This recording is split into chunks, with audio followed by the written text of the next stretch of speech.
পবিত্র কোরআনের সূরা ফাতিহা হচ্ছে প্রথম একটি সূরা, যার অন্য নাম হচ্ছে ফাতিহাতুল কিতাব, উম্মুল কিতাব, সূরাতুল হামদ, সূরাতুস সালাত, আস-সাবউল মাসানি, সূরাতুদ দুআ। মূলত এই সূরাটি হচ্ছে একটি দোয়া। যে কোনো ব্যক্তি এই গ্রন্থটি পড়তে শুরু করলে মহান আল্লাহ সুবহানাহু ওয়া তাআলা প্রথমে তাকে এই দোয়াটি শিখিয়ে দেন।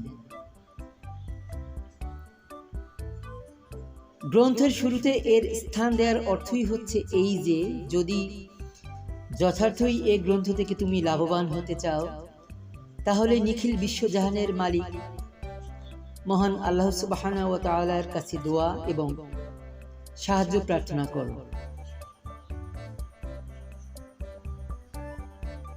মানুষের মনে যে বস্তুটির আকাঙ্ক্ষা ও চাহিদা থাকে, স্বভাবত মানুষ সেটি চায় এবং সেজন্য দোয়া করে।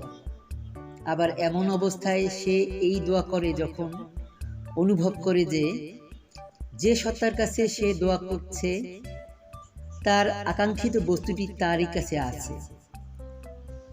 সুতরাং কোরআনের শুরুতে এই দোয়ার শিক্ষা দিয়ে যেন মানুষকে জানিয়ে দেওয়া হয়েছে, সত্য পথের সন্ধান লাভের জন্য এ গ্রন্থটি পড়ো।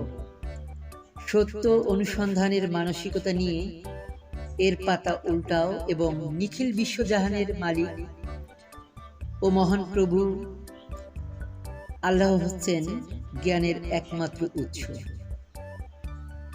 এই কথা জেনে নিয়ে একমাত্র তার কাছেই পথ নির্দেশনার আর্জি পেশ করেই এই গ্রন্থটি পাঠের সূচনা করেন। এ বিষয়টি অনুধাবন করার পর একথা সুস্পষ্ট হয়ে যায় যে কোরআন ও সূরা ফাতিহার মধ্যকার আসল সম্পর্ক কোনো বই ও তার ভূমিকার সম্পর্কের পর্যায়ভুক্ত নয়, বরং এর মধ্যকার আসল সম্পর্কটি দোয়া ও দোয়ার জবাবের পর্যায়ভুক্ত।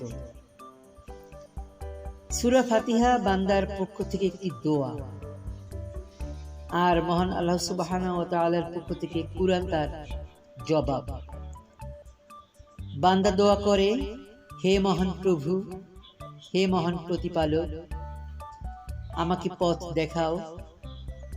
জবাবে মহান প্রভু এই বলে সমগ্র কুরআন তার সামনে রেখে দেন, এই নাও সেই হিদায়াত ও পথের দিশা যে জন্য তুমি আমার কাছে আবেদন জানিয়েছ।